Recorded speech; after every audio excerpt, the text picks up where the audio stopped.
I'm upset. Progressives, let's call them regressives, smear entrepreneurs, and the regressives are winning the battle for hearts and minds. Thousands of Amazon employees are forced to rely on food stamps, Medicaid, and public housing. Bernie complains, and the media jump to agree. Richest guy in the world, and he's got employees on food stamps. The left-wing media, of course, and the right, too. A huge number of Amazon workers are so poorly paid, they qualify for federal welfare benefits. At first, Bezos fought back. Amazon calling the claims, quote, inaccurate, misleading. At that point, I was cheering Bezos for standing up for capitalism. Amazon Prime helps members. I already liked him because of the service he created. I buy all kinds of stuff right from my couch. The goods arrive quickly and they're comparatively cheap. In fact, Amazon's reduced prices so much that it may have lowered the inflation rate. Hooray for Amazon. Stand up is how we start every single shift. It's not companies' fault that some workers qualify for handouts. More people would collect them if Amazon were not hiring. By creating jobs, Bezos gives workers better choices. But the media don't report that. They make working for Amazon look like oppression. It's described as a cutthroat corporate jungle where workers are pitted against one another. 80-hour work weeks are the norm. So Amazon caved. Amazon is raising the minimum wage for all of its workers. The anchors smile, but the raise comes with a cost.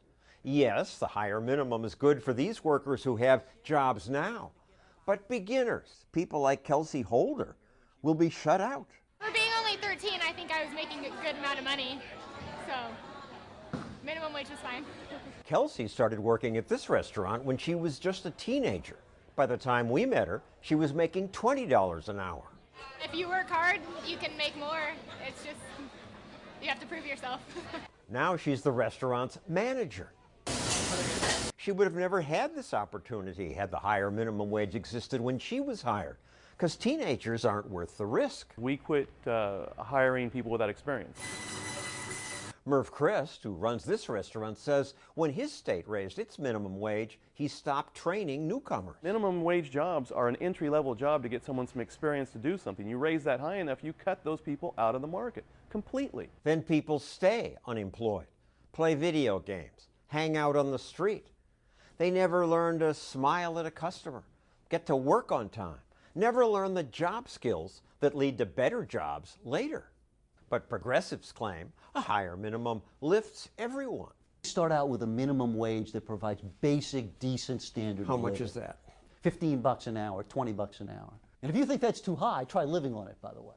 I think that would take away jobs from entry-level people. They wouldn't even get a first job. But now, John, that is exactly the argument that people back in the day made against the minimum wage. At least Amazon is just one company. Entry-level workers can find jobs elsewhere. But then I learned. Jeff Bezos' company also plans to lobby Washington to hike the federal minimum wage. Now Amazon will try to get government to force its competition to pay what Amazon pays. That's why I'm upset. Jeff Bezos, this entrepreneur I admired, turns out to be just another craven opportunist. After all, Amazon's already replacing workers with robots. Bezos knows a higher minimum wage will hurt his competitors more than it hurts him. Clever. Use government to handcuff your rivals and then pat yourself on the back and pander to people who promise free stuff. There is absolutely now no reason why other profitable corporations like Walmart, why they also should not be paying their employees at least $15 an hour. After all, those companies make billions, say progressives, partly thanks to indefensible exploitation of hardworking, decent Americans. How are they exploited? They're not forced to work there. They have other choices. They picked that job. Oh, it was John, the best they could get. Maybe it was because all the others were even worse, maybe. But isn't there some point at which the results of this free market just shock the conscience of decent people? Yes, there are gross parts to capitalism. Greed, gaudy excess, and great inequality. But when self-interested business owners are left free to make their own decisions about whom they hire and what they pay, more people benefit, especially poor people. I wish I could give more kids jobs. If there were a lower minimum wage, I could hire maybe 2 or 3 more. I shouldn't be surprised that Bezos uses government to get special favors. He's done that before. A bill authorizing billions of dollars in tax incentives. Amazon didn't just announce a second headquarters, it started a competition to see which politicians would squeeze their taxpayers most. Stonecrest, Georgia wants Amazon to build its second headquarters there so badly that the city council voted that if chosen, they will de-annex a portion of the city and rename it Amazon. Give me a break. Politicians shouldn't pander to companies, and companies shouldn't pander to politicians. I wish Bezos would stick to innovating, not scheming with government to get special advantage. Some of the worst enemies of capitalism are capitalists.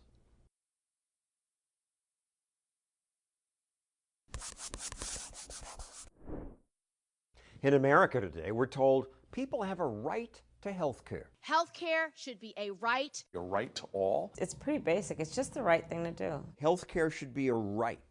The real question is who pays for it? And that's really not a rights question. Chris Pope of the Manhattan Institute City Journal studies health care around the world. Some countries have single-payer systems, meaning government pays for everything.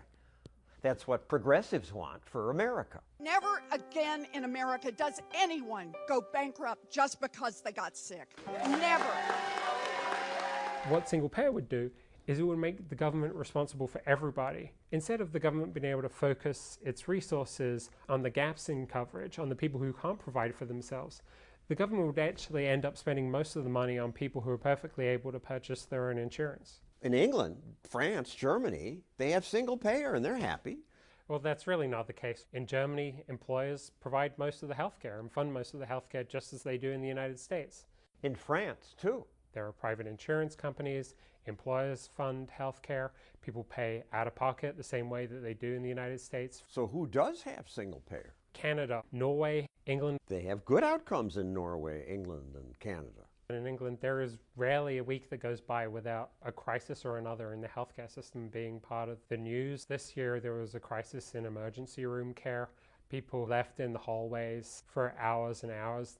Admitted in terrible pain, having broken her back, she spent 6 days and 6 nights on a bed in a corridor. Doctors on strike, nurses on strike. In Canada, too. The average length of stay in an emergency room is 4 hours. 1 in 10 people have to wait more than 8 hours. What happens when you start thinking of a single payer system is you start allocating healthcare resources like a politician.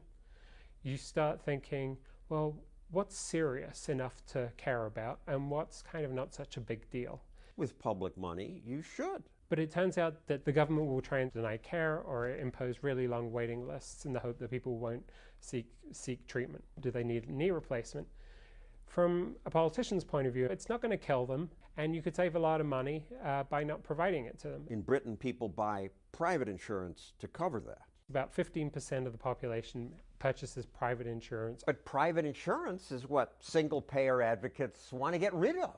The private insurance companies don't like this idea. We're going to put them out of business. Put them out of business. Well, it makes you wonder whether this is more about spite than it is about improving people's health. The drug companies that are ripping off the American people and charging us the highest prices in the world don't like the idea. Tough luck. A course of drugs is really quite cheap compared to even a night in a hospital. In England, people don't get billed for such expensive drugs. But often that also means whenever a new drug comes on the market that can save lives, the government just doesn't have the funds to pay for it. The sick person may never know about the better treatment. Services that you would have access to in the United States, you're just entirely unaware of them. But what about poor people who can't afford these services? The United States certainly does more than other countries. I hear we do less. Over $1 trillion a year in public spending, really, to provide healthcare to people who don't afford it. American emergency rooms treat anyone who comes in, and Medicaid pays for health care for poor people. In addition, we have the Medicare program, which provides care to another 50 million. So just leave it the way it is? There are certainly a couple of areas that we can really improve things on. More competition between hospitals. We have competition between hospitals. We don't really. It's very hard to set up a new hospital. Many states forbid it unless a board of so-called experts determines that there's a need. The people who will be on these boards will be the hospitals that are already in the state. And so the hospital industry is a bit of a cartel. His main suggestion, allow more people to choose their own healthcare plans. We currently have a system based on employers picking which healthcare plan is good for employees. If we moved towards a healthcare system where individuals were more responsible for shopping around, people would choose a better system. Consumers hear that and say, I can't keep up with this stuff. I'm not smart enough to make the decisions about where I should spend the money. I want experts to do this for me. Everyone knows what a good hospital is in their area. If you're an individual shopping for healthcare, you're looking after your own interests. Under our current system, government and insurance companies spend 7 out of 8 healthcare dollars for us. The question is, do we improve on the healthcare system by empowering consumers, or do we basically just say, this is the government plan, deal with it?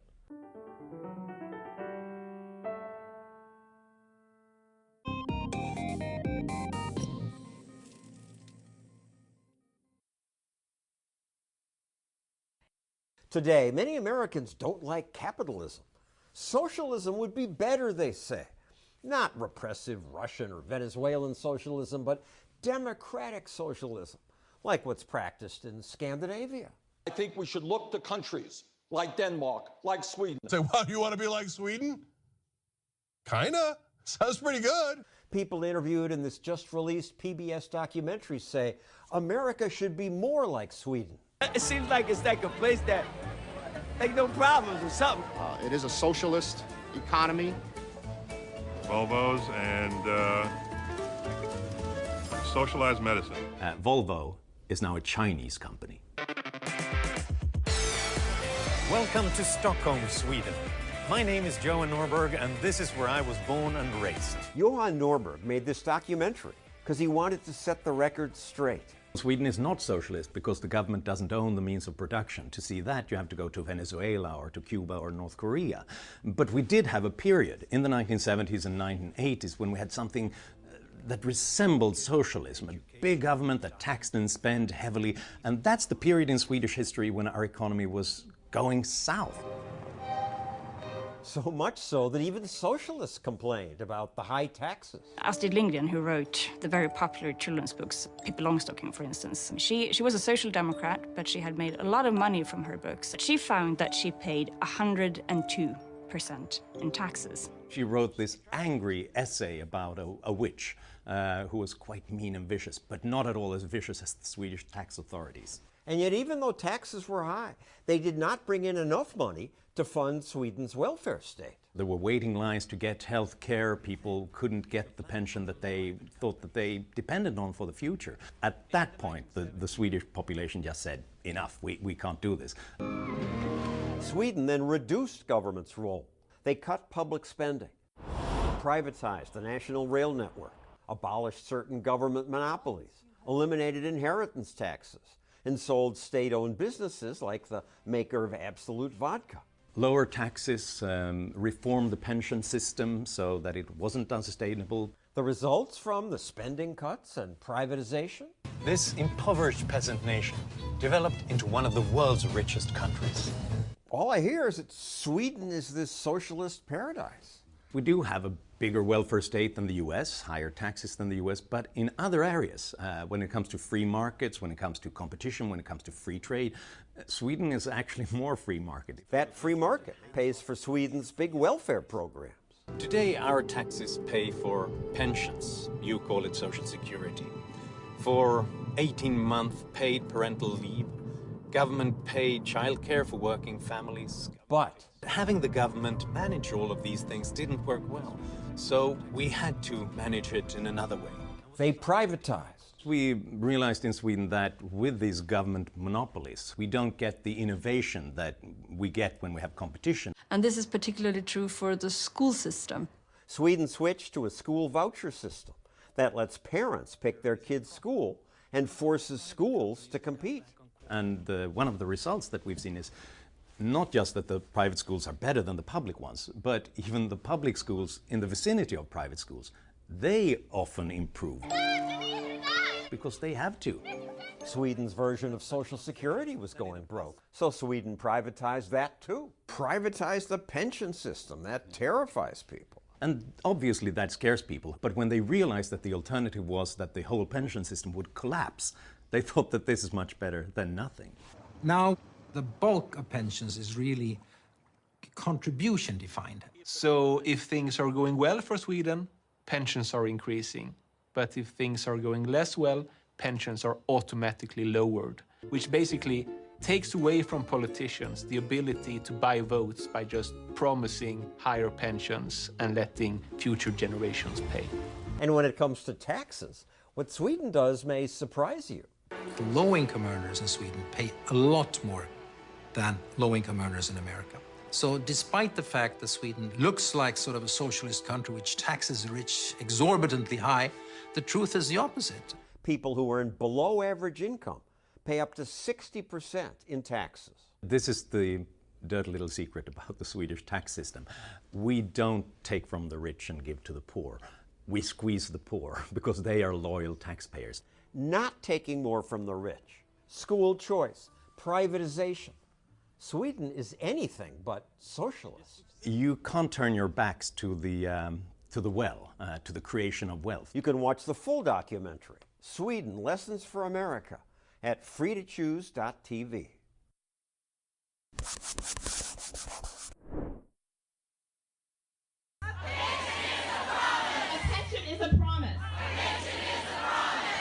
These teachers are mad because their state wants to cut their retirement benefit. This conflict's about to hit most states.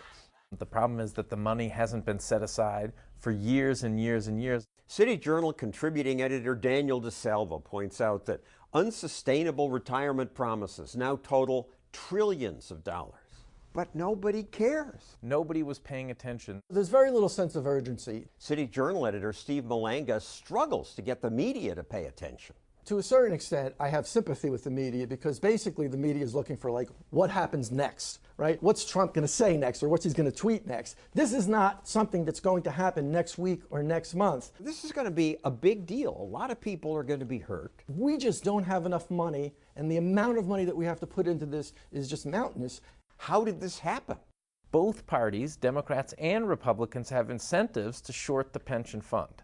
For Democrats, if we can not put as much in, we can free up more money for greater public spending on public programs that we think are good. If we're Republicans, we probably want to, say, cut taxes. Both are much more popular in terms of getting reelected than putting money in a savings account.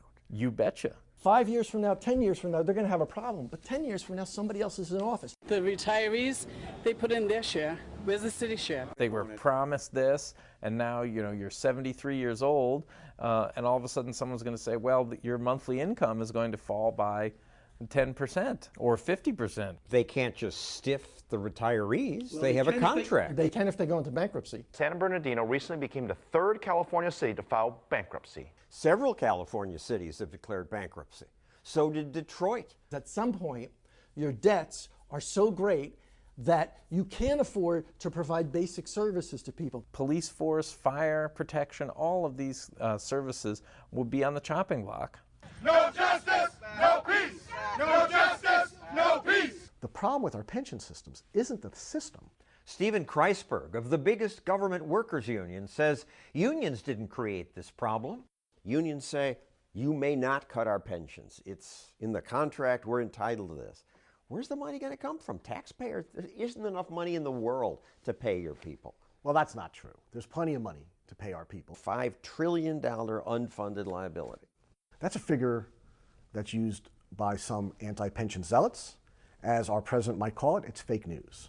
If we apply the standards that the federal government demands that private sector pensions use, this is the number we come up with, $5 trillion. The money isn't there, and you guys won't budge an inch. That's not true at all. I personally worked in the city of Detroit, where we budged many inches. Let me be blunt. Detroit's broke.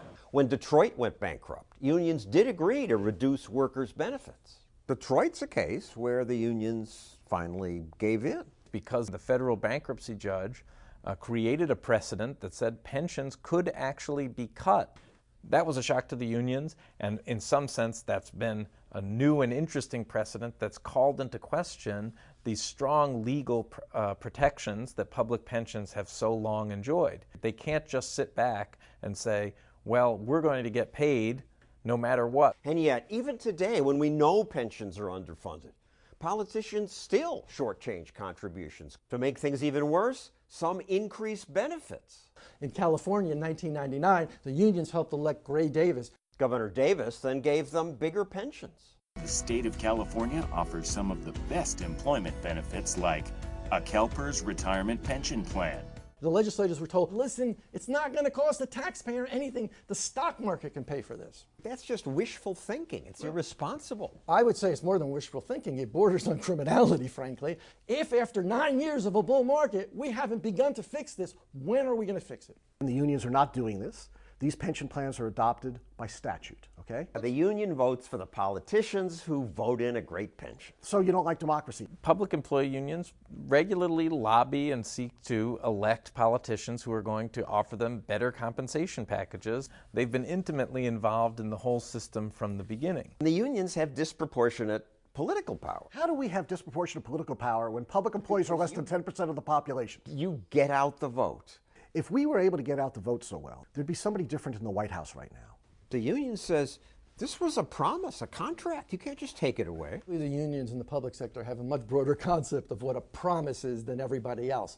But it was a promise. No, it's not a promise. But the politicians promised it. They said, here's what you could expect. So if I go to work for a company, right, and they give me a salary, the idea that I could always expect to make that salary, that 5 years from now, if there's a recession, that my company couldn't say to me, sorry, we're going to have to cut your salary. That's crazy. Nobody believes that. What's the solution? Reduce the level of benefits and go to individual accounts. Like 401ks, what most people in the private sector have.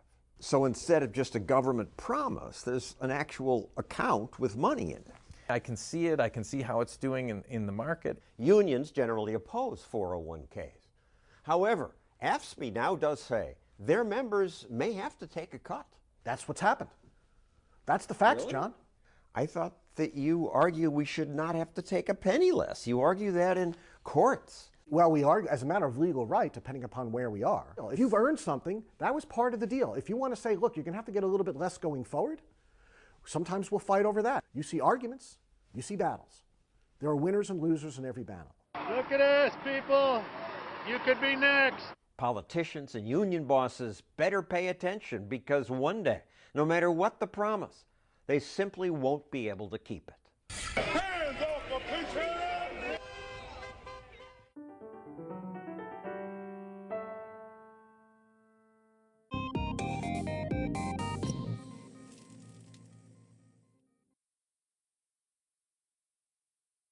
Why do some countries thrive while most stagnate?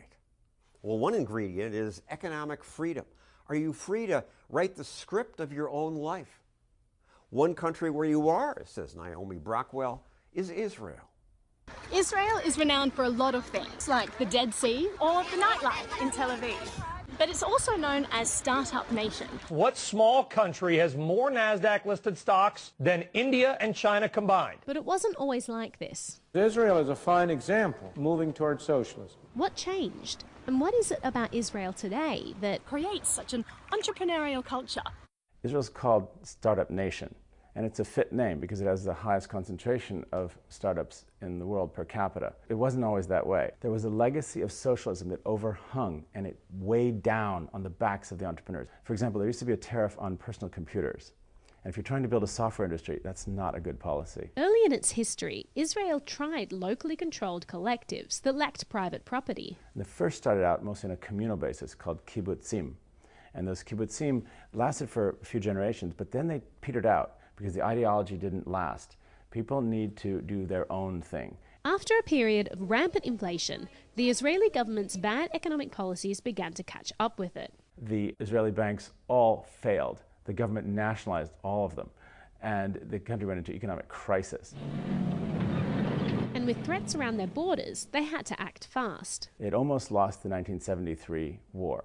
They didn't have enough money to buy arms, and they didn't have enough technology to build their own. The military came to the Israeli leaders and basically said, if we don't have a strong economy, we won't be able to build and buy the right technology to defend ourselves, and we may lose the next war. Advice of economists from the University of Chicago, MIT, following in the Milton Friedman School of Thought, basically said, Israel, you have to free the entrepreneurs. They will succeed where you have failed.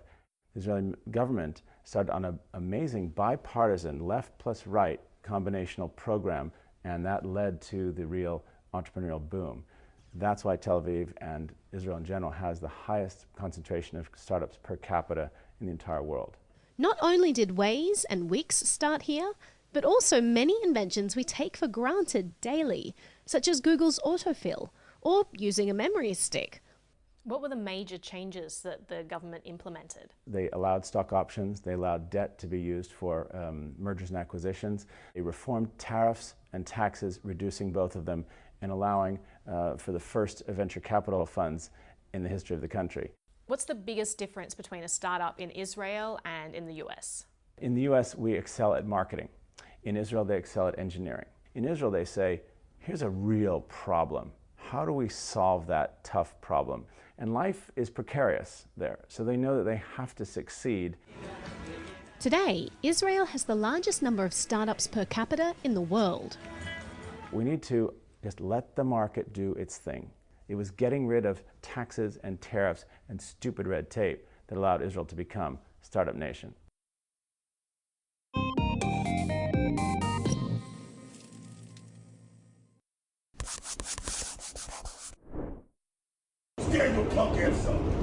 How would you like to be on the subway with this man? Down, dude. Your party stood up. That's a threat. Or this person? Or how would you have liked to have been in Denver the day this man terrorized people, swinging this pipe at them, hitting some? Later he said, I didn't mean to hurt anyone. He only did this in self-defense, he said, because he felt threatened. He was paranoid and he thought these people had been attacking him.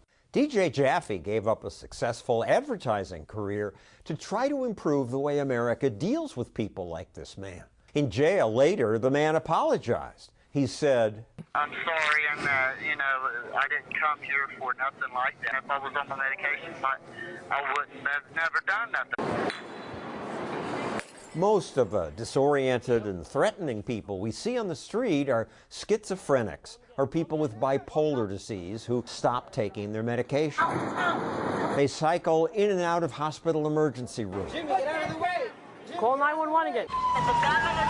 And some are a danger to others. We have one officer going collapse. Russell Weston shot 2 guards at the Capitol because he knew there was a ruby red time reversal system in the basement, and if he could get to that, he could save the world. The ruby time reverse system means that they are not permanently dead. Could you just make them come alive by your choice? Yes, I can do that, yes. Weston wasn't taking his medication because he didn't believe he was sick. Almost all these cases are individuals who are known to be seriously mentally ill and not treated. Russell Weston was one of them. So was John Hinckley, who shot President Reagan.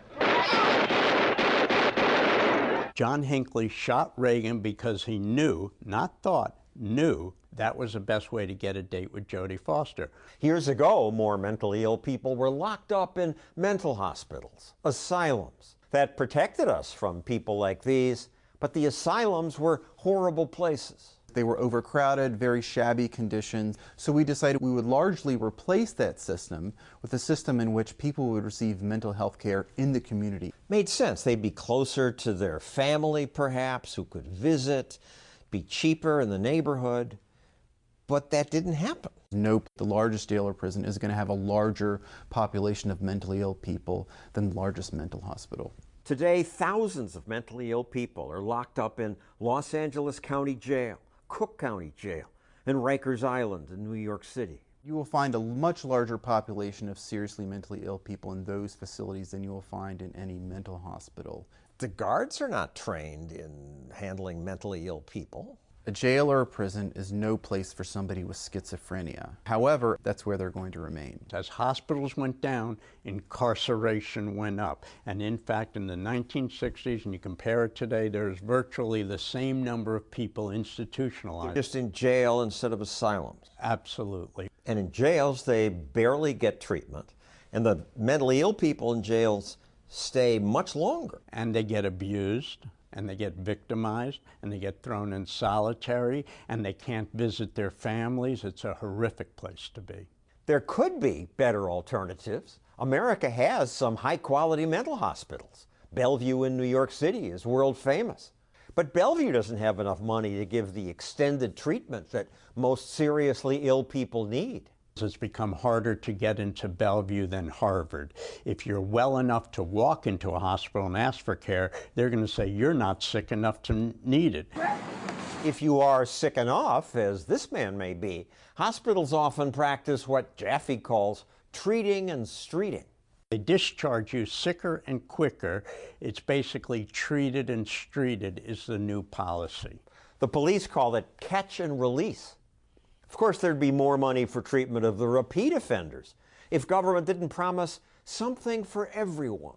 There's something for everyone. In New York, Mayor Bill de Blasio appointed his wife head of a program meant to address mental illness. I am the First Lady of New York City. Her program, Thrive, says 1 in 5 New Yorkers has a mental health condition. Thrive includes 54 initiatives backed up by almost $1 billion. But most of that money goes to people who are not very sick, writes Jaffe in City Journal.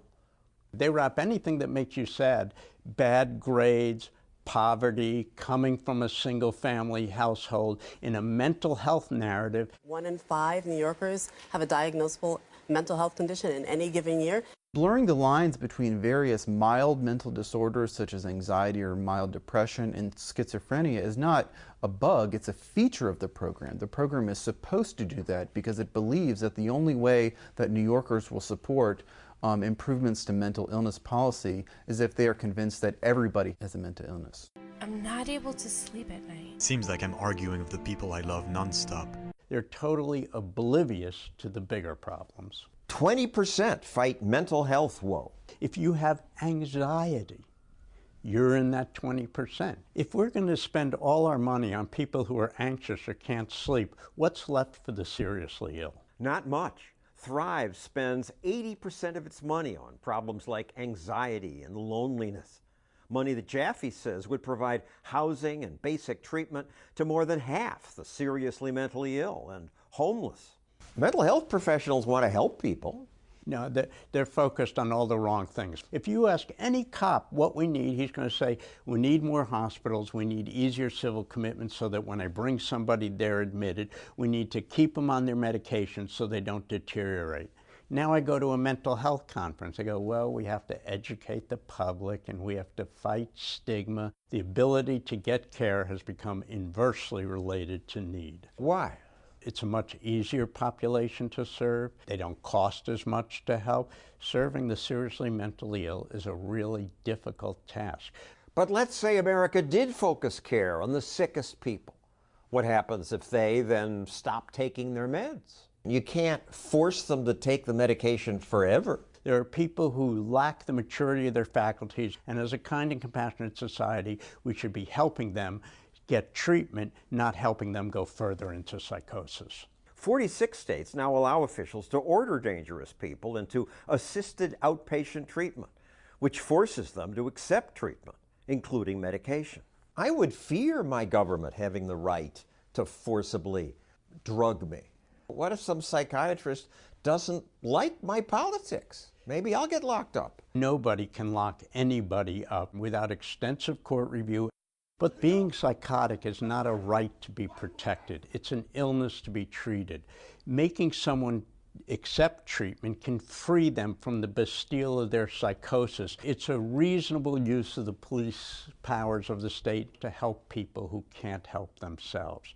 Helping people who don't help themselves before they hurt themselves or others, and helping them without just locking them away. That would certainly be more compassionate than what we do now. We tend to think of ourselves as a very tolerant society, certainly very compassionate society, but a century from now, when people look at the situation with the seriously mentally ill people, they're going to look back on us and wonder how compassionate we really were.